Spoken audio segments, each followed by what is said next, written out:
Good afternoon, everyone. Been a while since we made a video. It's been fairly quiet in the boxing landscape, really. The major news has been sort of slow. But what was he going to talk about today? So Daniel Dubois against Alexander Usyk, the return is, we're believed to be, it's a done deal, apparently so. If you watched my video a while ago where he analysed Daniel Dubois' sort of breaking his radio silence and coming back to the sort of the boxing media land, given his first interview, I've done a sort of a half fun analysis of that. But he repeated in that a couple of times that he wants Joseph Parker next. He was quite vehemently saying he wanted Joseph Parker next. It's unfinished business. He wants to run it back, even though it hasn't happened yet. So I don't know how you run something back that you haven't happened yet. And so he stated he wanted Joseph Parker next. And then later on in the interview, he said he didn't care who he wants. And I said in the video prior to that, and we've all sort of said it, we knew it was going to be Alexander Usyk next. And indeed it is, if we're to be believed what is being said. So it's Alexander Usyk, Daniel Dubois 2. And I know I'm going to get murdered for this. And I know I'm going to get the shitty comments, which is absolutely fine because all interaction all helps with the algorithm. So be as rude as you like. I think that is a very different fight now because I think we have a very different Daniel Dubois. I remember watching the first fight thinking the major thing I was disappointed with Daniel Dubois was the fact that, to me, he wasn't aggressive enough. That, to me, is Daniel Dubois' one of his biggest attributes. I think he's proven to be so over his last few performances. He's a far more effective and dangerous fighter when he's going forward with intent than he is sort of trying to box. Although I do think Daniel Dubois' boxing ability is underrated. I think he's a lot better than people give him credit for, especially the changes he made in the Joshua fight. Yes, Joshua got it drastically wrong from a technical point of view, done everything wrong that he could, but just little subtle changes that Dubois made in that. Anthony Joshua was very much always looking for the layback over the top of the right hand, over the top of the incoming jab. He'd done it against Wallin. He was doing it against everyone. Ben Davison seems to be a shot that he likes. Sort of the lean back from the incoming jab over the top with the right hand, sort of a counter right hand over the top of the jab, leaning back and throwing it in. And Daniel Dubois looked at this, and Joshua tried it in that fight. But what Daniel Dubois was doing when he sensed Joshua was set to try that shot, as he jabbed, he was jab and move off to the side in the same move. I mean, it's basic stuff, but you got to employ it nonetheless correctly. And he did that. So I think Daniel Dubois is a lot better boxer than people give him credit for, but I think he's a lot more effective when he's aggressive and comes out to be a fucking destroyer, And that's what he's done and has proved very, very effective. And I just think this fight will be different because you've got a different Daniel Dubois. I really do. And Usyk is only getting older, and if you are one of because Usyk, and rightly so, has a very committed and loyal fan base, followship, call it what you want. But a lot of these fans, as they did with Fury at the Fury fanboys, they do get a bit obsessive and they tend to leave reality at the door a little bit, and it becomes almost like a cult. But Alexander Usyk, if he carries on, he will get beat. That's just inevitable. He will get beat. And he's getting older. I don't believe what a lot of people said, where they think he's sort of lost a yard, to use a football term. I haven't really seen much decline in Usyk's performances, if I'm honest. But that doesn't mean they're not going to come or they haven't started to set in. We just haven't seen him yet because he haven't been against anyone that can sort of expose them, make them visible to us all. But I would not be surprised one little bit, really, if Daniel Dubois beat Alexander Usyk second time around. And I know you're going to laugh and what is he talking about? He's talking shit. Well, I'm just saying how I feel. I wouldn't be surprised at all. If you look at, as I said, I think Daniel Dubois' biggest mistake against Usyk. Yes, he was handicapped by the fact he had this mental problem, this confidence stroke psychology problem, call it whatever you want.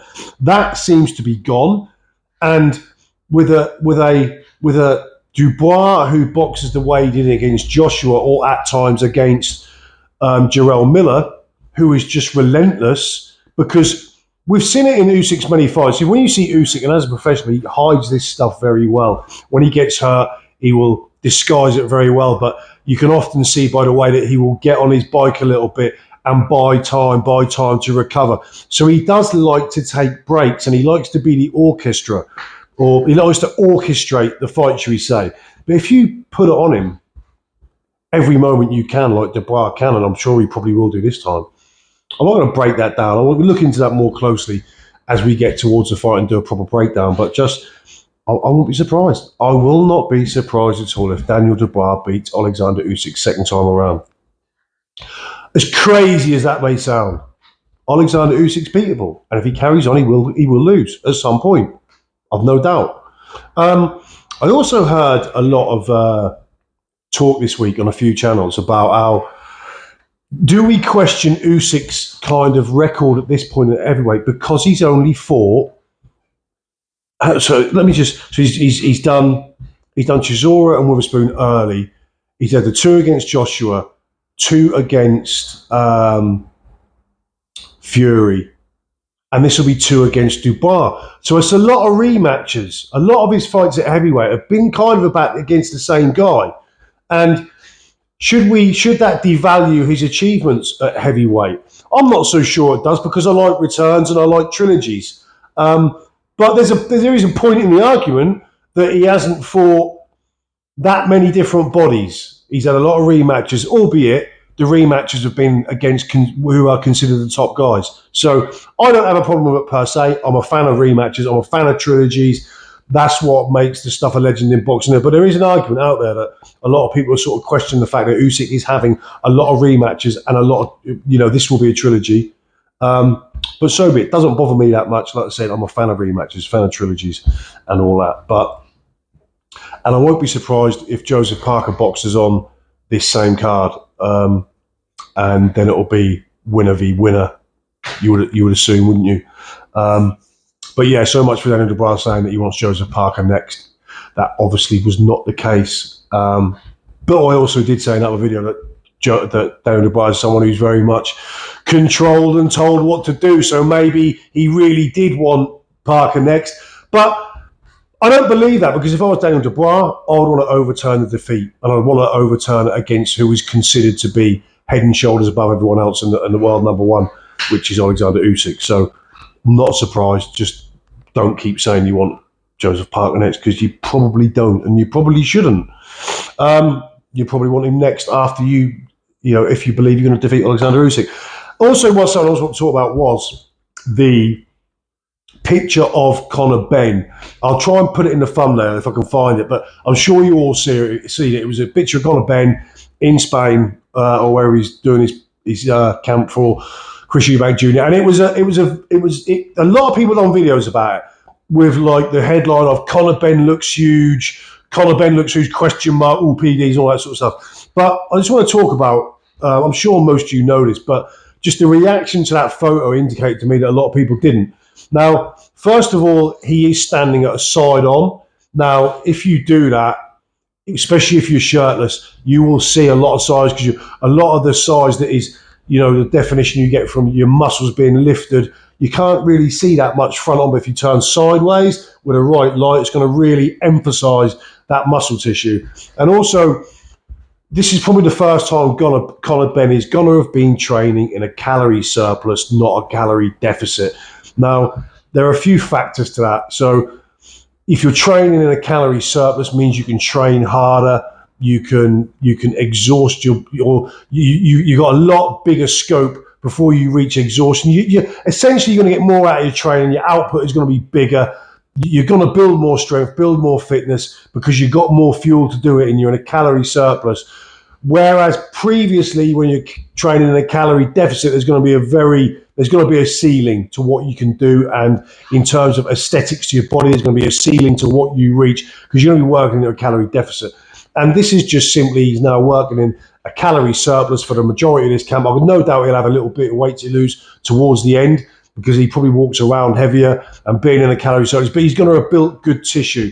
Also, he's going to be able to hydrate more in this training camp than he has in previous training camps, especially towards the end of the camp when he's got to watch his weight, he's got more room for water. And with building more muscle tissue, it's the majority of the water is held by the muscles. So even so, you might say, well, he looks cut, and he still looks, he's got definition and he has got serrations. But if you compare it to some, you're looking at aesthetics in the bodybuilding world, there's cut and then there's shredded on a different level. But being just a muscle that's going to take a lot of the water, if he's no doubt he's using creatine. I'm sure that ain't on a banned substance list, I don't know, but it's going to make muscles hold water. So the muscle tissue is going to be bigger. It's going to emphasize the muscle tissue while still holding some cuts and serrations, because where the serrations appear is in between the muscle tissue. There's not going to be as much water there, so the muscle's going to pronounce them even more. The water is going to. So it's just, to me, and I've seen pictures of Conor Benn earlier in his career, when there doesn't look a massive amount of difference to me. Yeah, there's a bit of difference you'd expect. So he's now in a surplus, not in a deficit. He can hydrate better, more effectively. And no doubt that picture was taken with a pump on. And anyone who trains will tell you, if you take a picture when you've got a pump on, you can look a stone heavier than 45 minutes later when the pump was gone. So I don't read too much into that picture. Yes, he looks bigger. He's going to look bigger. He's now being able to train and reach his potential, physical potential, for a guy of his age with the sort of training he does. If you haven't seen the sort of training he's doing, I think the video is on the Ring Magazine channel of him doing the stairs, doing his track stuff, doing the strength and resistance stuff. Denzel Bentley said he was over there seeing him training. He trains absolute next level like a madman. So to me, the visible differences are there. I'm not surprised by them. People making big videos saying, Conor Benn looks huge, clickbait, big capitals in the title. To be expected because of the things I've just explained previous. So that was it today. I'll see you all soon.